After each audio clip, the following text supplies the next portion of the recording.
All right, everyone, it's your boy Fernie here with another new chapter from the wonderful book Super Mafia Organized Crime Threatens America by Jonathan Harris. I had so much fun doing the last chapter that I thought I would do another one here just to find out essentially what's going to happen next within this book. This one delves into chapter 6, which is called No Business Like Mafia Business, and in it, it explores the absolute exponential growth associated with the mafia and their quote unquote success to be able to move so fast within so many fronts here in the United States. So I'm going to do this in two parts because this chapter is a little bit longer. This will be the first part, and then as always, I'll give my own thoughts and opinions afterwards. Let me know though what you guys and gals think about this book. So far, everything else is coming up very, very interesting. Lots of great information shared thus far. So let's see essentially what this next chapter says. So here's part 1 of chapter 6, No Business Like the Mafia Business. It starts off with a little blurb at the beginning from Rudolph Giuliani, who at the time was U.S. Attorney for the Southern District of New York. This was when he was given an interview with this author on September 1983. He says, "You would think that as organized crime developed more and more money and then invested in legitimate businesses, maybe they would find their way out of criminal activity. In fact, whenever they run into difficulties in their so-called legitimate businesses, they begin operating the same way as they do in their illegitimate businesses. If you become a competitor and they want you out of the way, they don't negotiate with you. They muscle you or threaten you or sometimes kill you to get you out of the way." Now, the first topic is called Invading the Marketplace. Here's what it says. Today's mafia invasion of legal businesses is moving so fast on so many fronts that it constitutes a direct threat to the health of the U.S. economy. At least 700 businesses ranging from banks to bars are known to have been taken over completely. Hundreds more operate under mob control or influence.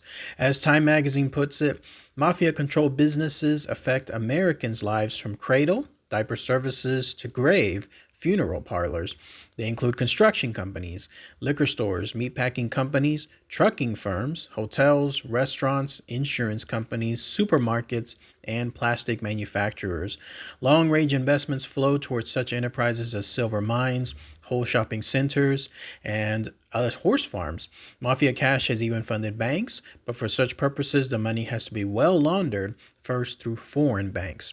Reporter James Cook gave an eye-opening example of the mafia invasion in his series in Forbes magazine. In 1970, the mob controlled an estimated $1 billion in Florida real estate. By 1980, that amount had rocketed to $7 billion and was accelerating rapidly. Probably half of Miami's beachfront hotels had come under mob ownership. In California, the mob is reportedly linked to an almost incredible 30% of the state's businesses.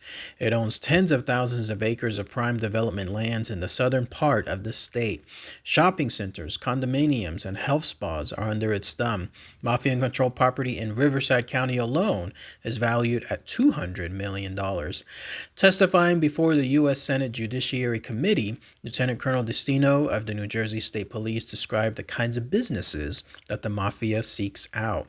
Organized crime invests in businesses that are cash-oriented so that the potential for skimming and not paying taxes is present.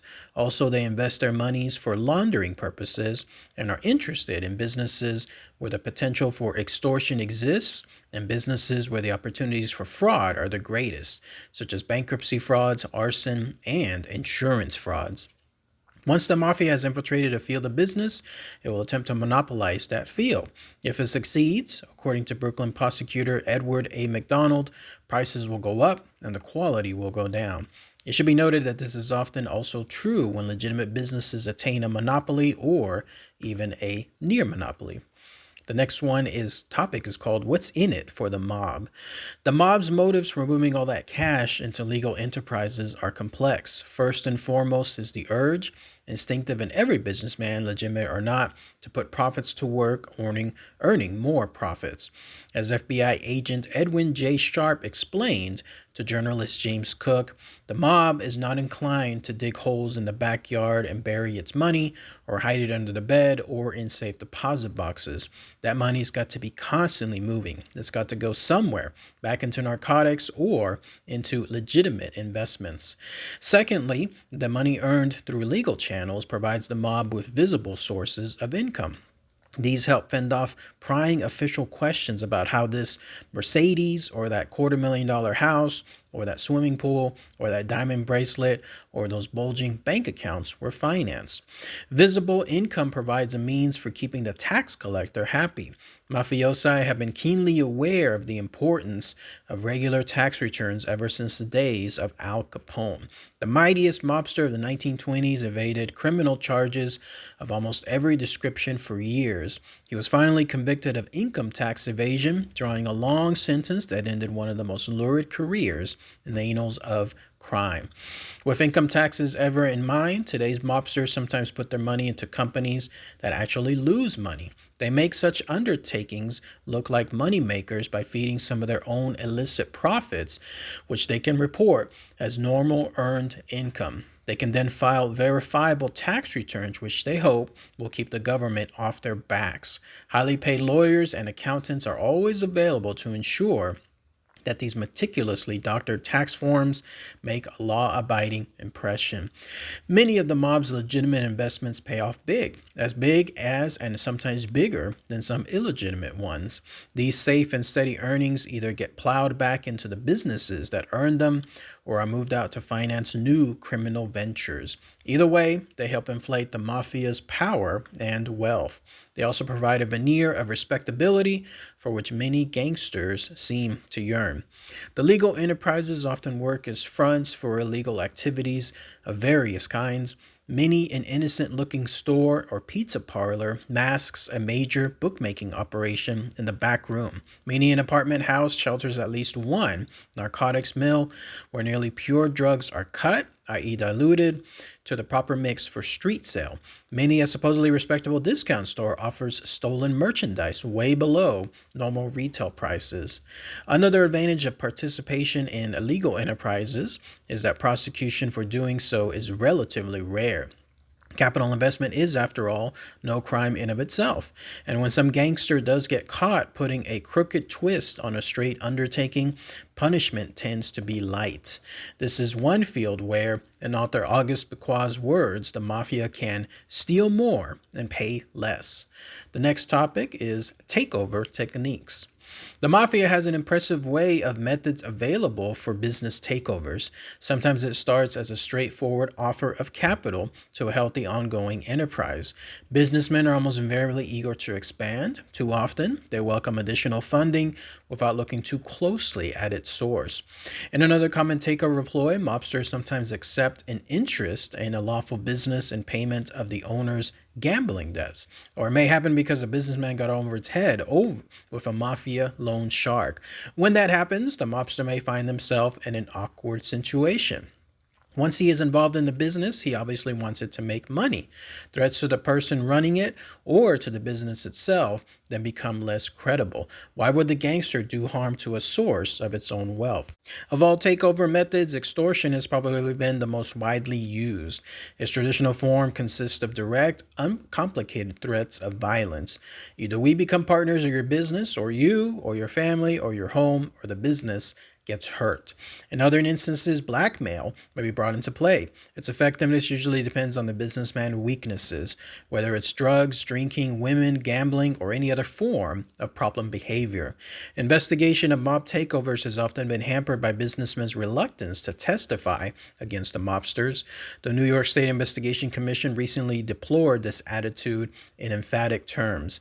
In not a single case did the legitimate entrepreneur who was the target step forward to inform federal or local law enforcement agencies.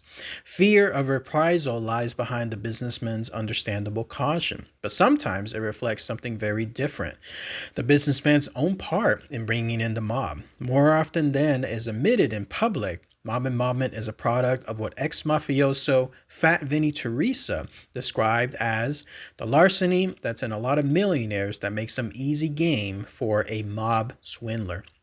A glaring example is the practice of respectable American financial institutions, which regularly move millions of mafia dollars into secret bank accounts overseas. They have at least a moral, if not a legal, obligation to inquire about the origins of such large sums. The Bank Secrecy Act requires them to report to the government on all major shipments of funds abroad. Cash transactions of any kind exceeding $10,000 are supposed to be reported to the Internal Revenue Service. And then the next section is called the bankruptcy scam. Under normal circumstances, bankruptcy is a perfect legal business procedure. An enterprise that has been losing money and is no longer able to pay its bills can apply to a court and be declared bankrupt. If the court approves, the company's creditors then have to be satisfied with a division of the company's remaining assets. They usually wind up with considerably less than the company owed them. The mafia's financial wizards have come up with a number of ways to take advantage of the bankruptcy laws. Sometimes the mob does it by setting up a brand new business just for this purpose. Sometimes a scam is worked through an existing firm. As outlined by author Howard Abadinsky, there is a three-step bankruptcy scam and the one-step bankruptcy scam. The first step in the three-step scam is to establish a new enterprise fronted by someone who has no criminal record. Substantial bank deposits may be laid out to the back of the new company and give it the appearance of financial reliability. Potential creditors may be reassured with false credit references. These may even be filed with Dun & Bradstreet, the respected Wall Street firm that rates businesses according to their credit standings. The fake businessman may then rent a big store. Orders for merchandise go out to as many companies as possible, and the resulting bills are paid promptly and in full. The businesses now look like a success. Step 2, usually in the second month, involves placing even larger orders, but only a quarter of these are paid for.